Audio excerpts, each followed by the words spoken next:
Hey, it's Drybear. Path of Exile 2 is set to start its early access December 6th, which is already less than 2 weeks away. But one of the major things you're going to want to look forward to and be prepared for is the end game for Path of Exile 2. So today, let's dive into exactly what that entails. Now, an important distinction on this is that they are not going to be releasing the full campaign with the early access. There will be 6 total acts for the total campaign. For early access, we're going to get half that with 3 acts. So the things you see on screen is what they're looking for. So normally, when Path of Exile 2 comes out next year, you will be going through Act 1 through Act 6 to get to about level 60 to 65, start your endgame progress, and start doing it that way, working on your final build. But instead of finishing out the campaign, they shifted gears about 6 months ago to focus on endgame content instead. So you will do the Act 1 through Act 3, then you'll do them again on a harder difficulty, get to 65, and start all the endgame activities we're about to talk about. Which means that you not only have, some repeats going on, but also you have some new acts to look forward to in the campaign for the final release of the game once we get that next year. Now, what we're about to roll through is going to be the different opportunities you have for endgame, and you're going to feel very spoiled by the end of this,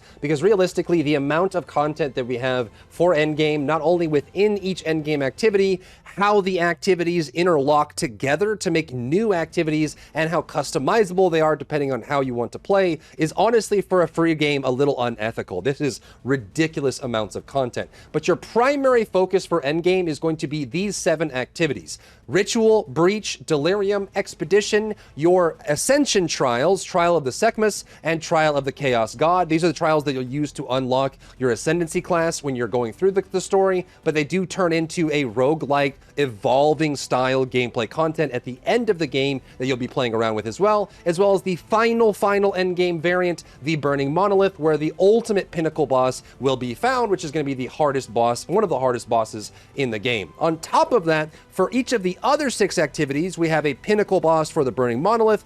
Each of the 6 other activities also have their own pinnacle boss as well, and so you have tons of different really hard bosses to fight. If you don't know what a pinnacle boss is, it is the highest, most difficult boss that you can encounter. Usually it requires a lot of preparation, the right build, and the right strategies, and a little bit of skill in order to overcome, and it's kind of like a benchmark goal for you to overcome in an ARPG. The first thing we need to talk about is the basis for all endgame activities, the Atlas, which looks kind of like you're playing an RTS game or doing Age of Mythology retold playthrough on campaign. But this is going to be the foundation for all of your endgame activities. You will move through this through nodes. You'll be able to unlock nodes and also activate tons of powers, and this is where you will unlock and activate all of the endgame activities we just talked about. They will affect nodes in different ways, and it's kind of like taking the map system from PoE1, if you happen to have played PoE1, and putting it all together, taking a lot of the seasonal mechanics that they've found and fully tested and battle tested in PoE1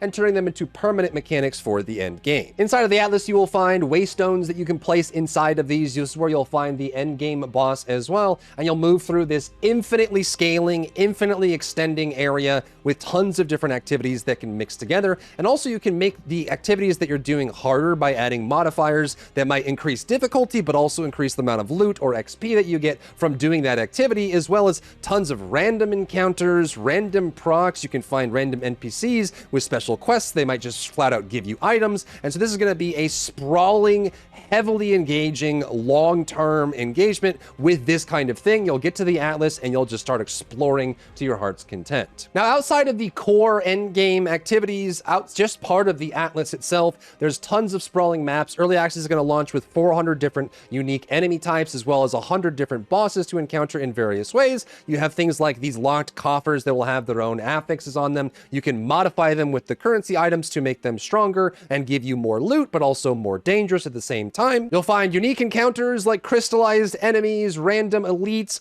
big bosses that pop up out of nowhere, and all this is just part of the exploration of the Atlas itself. As you progress, you'll also earn things called waystones, which you can modify. It's kind of like an extension of the map system, where you'll be able to put modifiers on these waystones, put these waystones inside of the Atlas experience, and create your own encounters encounters that you can engage in. Now, they've said that the Atlas is sprawling and infinite. It will keep going out forever and ever. There's no way to reach the edge of the Atlas. However, there are some very well-known locales that you'll find randomly depending on what your character is and how you explore the Atlas. There are, again, like special encounters and little places, ziggurats, towers, and modifiers that allow you to play with the different endgame mechanics. And again, special encounters like getting an NPC that might give you items, special bosses that are pretty rare and hard to find, locations that are unique, that are like only for farming experience or only for getting currency items. And it's going to be a constantly never-ending evolving process that they say is going to be infinite and unbounded. Now, the next part of the Atlas is something that's worth talking about because it leads into the other mechanics that we're talking about. You will have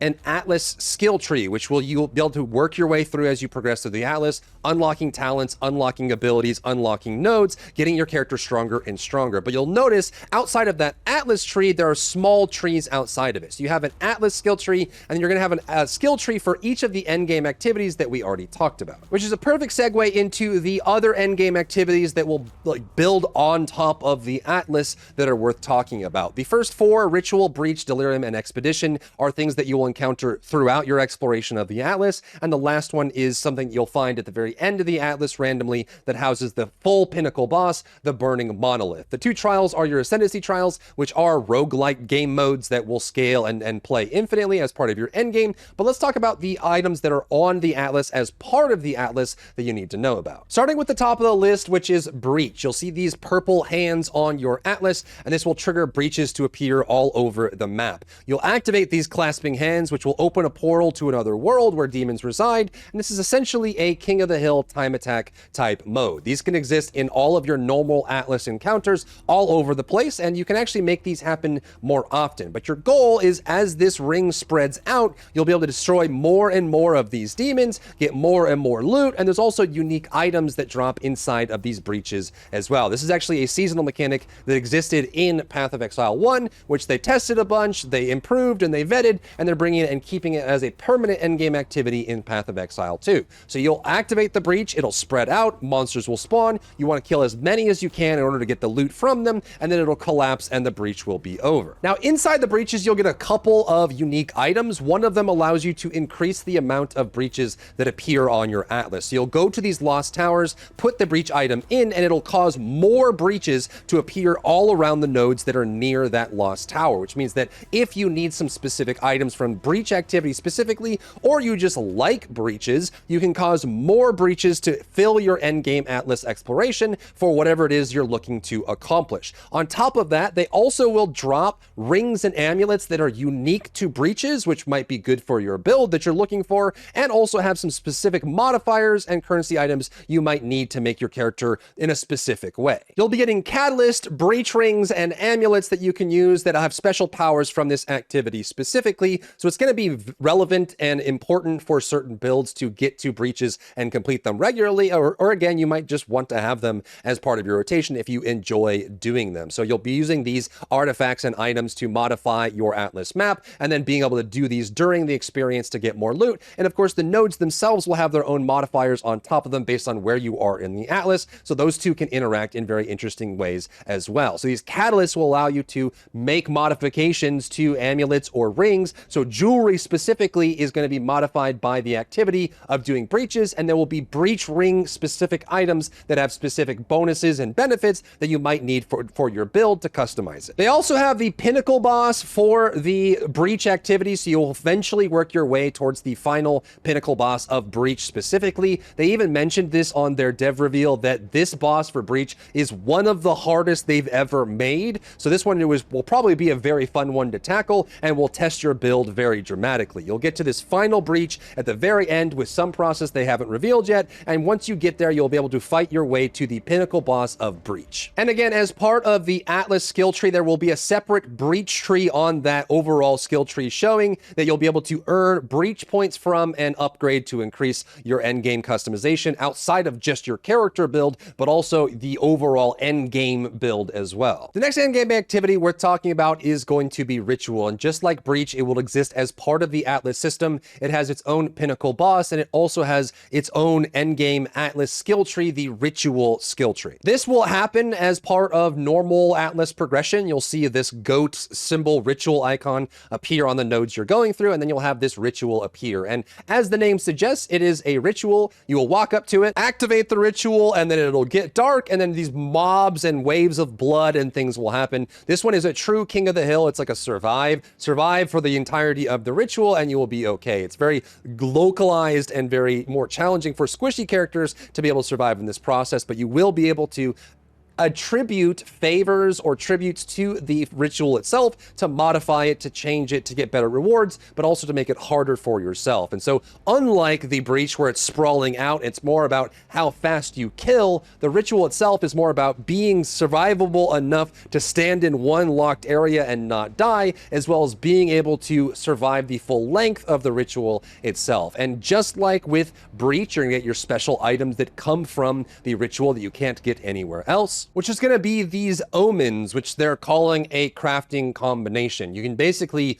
alter the effects of an upcoming craft or modification to an item by including the omen as part of that process. So if you're trying to accomplish something specific with a craft action, you can include the omen to alter the effects of that action, which just gives you more options to circumvent bad RNG, bad circumstance, or maybe just trying to create the perfect item that you're looking for. So while this item is active in your inventory, your next Exalted Orb will add only prefix modifiers, so you can limit the amount of changes that are being made by the next crafting option on an item, which again allows you to get more accurate and more precise with the choices that you're making. And because this happens as part of the normal endgame Atlas exploration, it is another way for you to not only add to your ritual style skill point tree to make your character stronger, but also allow you to find different paths to getting the final gear that you want and have unique encounters that are a little bit different than the other activities as well. And again, just like Breach, you can put modifiers in the towers to increase the amount of rituals, to change the layout of the Atlas and change what you're encountering with, and based on the tributes you give to the shrine itself for the ritual, you can make different things happen as part of that as well. And just like Breach, it does have its own pinnacle boss. It is this pinnacle boss. They didn't show anything more than just the intro animation of the boss. This is another final boss for you, and it will have more points that you'll earn as part of the ritual to work up your tree. The next endgame activity to talk about is going to be Delirium, and this is again a part of your Atlas exploration,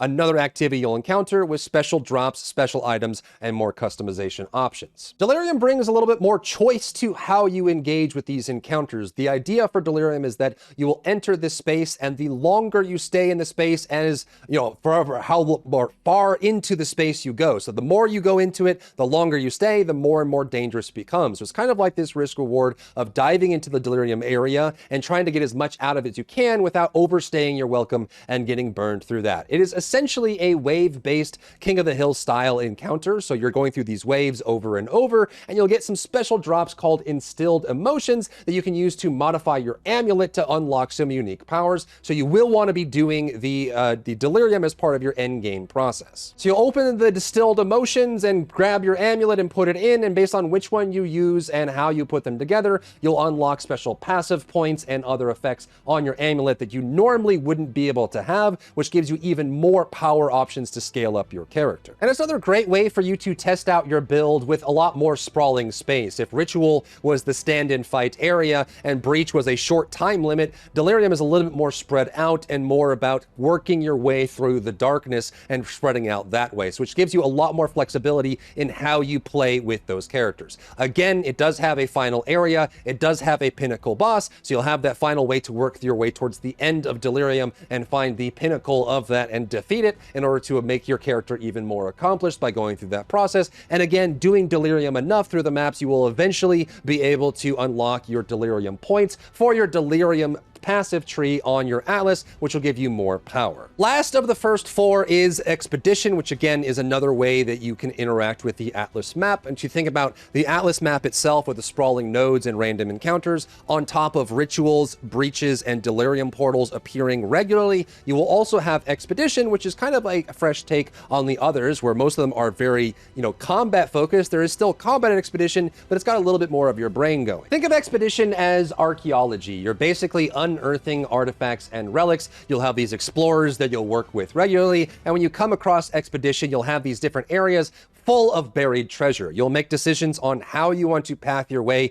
through that buried treasure to dig up bones. You'll sometimes unearth the ancestors of the artifacts you're unearthing, and they'll fight you for it. There could be really cool encounters, difficult bosses, or elites that come out of it, but it's a much different game than the normal just, hey, we triggered a King of the Hill, and you have to kind of strategize how you work through the excavation and the archaeology process with tons of unique rewards that come from expedition and expedition alone. You'll also find logbooks, which are special areas that have enhanced treasure, but I also may have enhanced dangers as well. And as you learn the endgame system, it's kind of a nice break from the normal action of just mindlessly killing monsters, of figuring out how you're going to go through digging up these artifacts and finding loot through that process. And you may even have some surprises along the way, which is just a break from the normal norm. These artifacts and tablets that you grab will allow you to create your own special encounters, and potentially even the logbooks that we talked about a moment ago, which again will be more of an isolated encounter. So you'll be able to create portals by working with these explorers to find new areas, new maps, new unearthed treasure that might not have been discovered before, and gives you more options to play the game and test out your build. And once again, just like the last three activities we talked about, it does have its own pinnacle boss. So you're hunting all of the pinnacle bosses at the end game. A lot of them are going to be very difficult. You have to work up the right build for, and you might even unlock special new areas. As part of the archaeology, you might find underground caves, special dungeons, unique encounters, and the pinnacle boss that you'll have to fight through, which as you work your way through expedition, you'll get expedition points for the end game passive tree for expedition, which again is more about customizing your character and your end game build that you'll find on the overall Atlas tree. Next up worth talking about is the 2 ascendancy trials that are in the game right now. They will be adding more as the early access goes on, but the first 2 that we have is the Trial of Sekhmet and the Trial of Chaos God. These are your ascendancy trials that you will use to unlock your ascendancy for your character, but they're set up in a way that they're meant to be an endgame activity. They are essentially what is best described as like a roguelike game. So you think about Spelunky and working your way through that. You'll be able to have these different modifiers that appear, random sprawling encounters and trials that appear in different areas, puzzles, things like that. And as you work your way through the trials, it gets harder and harder and harder. And yes, just like the other activities, there are pinnacle bosses in these that you'll work your way towards competing. Now, what's cool about these is they are something that is themed heavily to the area they're located in. Each of the trials is going to be very thematic to the culture that it comes from and the area of the world that you see. So the environment's going to be different, the challenges are going to be different, the random encounters are going to be different, the bosses are going to be different, and what you're looking for is going to be different. For the Trial of Sekhmet, you're going to get a lot of really upfront challenges for the enemies themselves. And as with the other activities in Path of Exile 2, you will get a unique drop that you farm specifically from doing these trials at endgame, which is going to be your jewels. If you're a fan of Diablo 4, it's similar to a glyph system that you'll put on your talent tree that will unlock node power around it that will allow you to again specify how your character plays. And there is rumored to be some trial master or a trial master at the end of every trial, which is the pinnacle boss that you'll be facing for that as well. So you'll get your power-ups by being able to modify your amulets and rings inside of Breach and get Breach rings as well. Rituals will unlock your combo crafting options for being able to specify and control what the crafting outcomes are. Delirium allows you to add passives to your amulet to get an additional passive skill on your amulet. Expedition gives you special loot that may not exist anywhere else, and with the trials you'll be able to get some really cool options for modifying your skill tree and getting passives through the jewels. And as mentioned, both of the 2 trials that will exist in early access are different with different challenges. One of them, it will be a sprawling map that you'll fight mobs on. You'll make offerings at different altars throughout the process. Depending on how good of items you give the altar when you go through, it'll modify how difficult the next encounter will be and how many enemies and bosses you get. Whereas the other one is going to be more of a like room-based situation.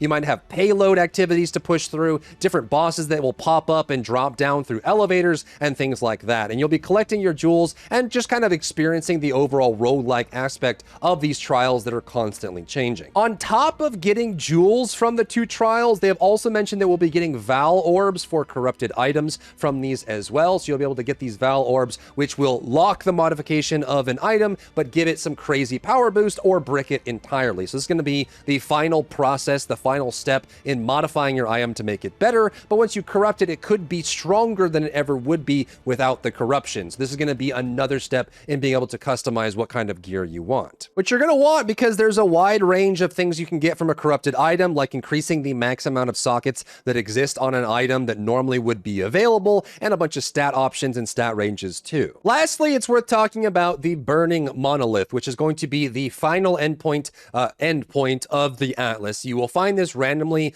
as you progress through the Atlas. It'll randomly appear, and when it does, you know that that is where the big bad is located. Even though all of these other activities have their own pinnacle boss, the final version of that, a very difficult encounter that you have to fight. I mean, they even touted that Breach has one of the hardest encounters they've ever made in the history of Path of Exile over the last decade. They will have the final pinnacle, or the pinnacle boss inside of the Burning Monolith. When you first encounter the Monolith, you won't be able to get in, and there will be various random ways to unlock the Monolith and get inside of the maze. You'll find this out as we go through the early access. They didn't even give us full details on this, and this hasn't been available in any of the closed beta versions or the closed access versions of the game. This is super new, so we'll see how this unlocks. But once you find the Monolith inside of the Atlas, it'll stay there, and then you'll have to find some way to open it. And once you get inside, that's when you'll work your way towards clearing out the corruption, the seed of corruption, which is the main antagonist of the story, and work your way to the pinnacle boss of the Atlas for your character, which will be for that run as well.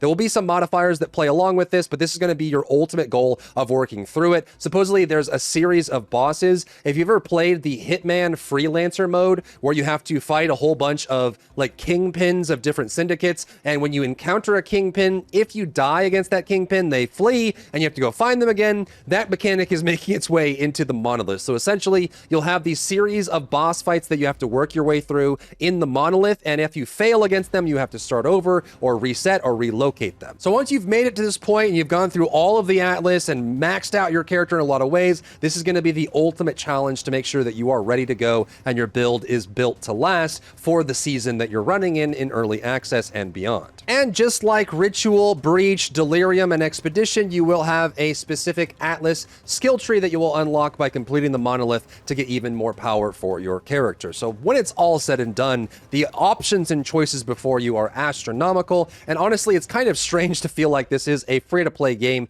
when it fully launches because the amount of content is just staggering. So those are the 7 endgame activities, an explanation of the Atlas and how it functions and how all of it ties together to making your build here. I'm going to try and split out as many PoE2 videos, separate concepts, so that they can be easier to digest individually, because ultimately it can be a little bit much when you first get into it, but ultimately you will find a lot of value in these and hopefully a lot of fun in the long term in playing PoE2. Let me know how you feel about where PoE2 will be launching in early access, these endgame activities, and generally what your thoughts are. If you found value in today's video, leave a like down below, leave a comment for the algorithm to help this video get seen by more people, and don't forget to check out my other channels for other content and other stuff and other things.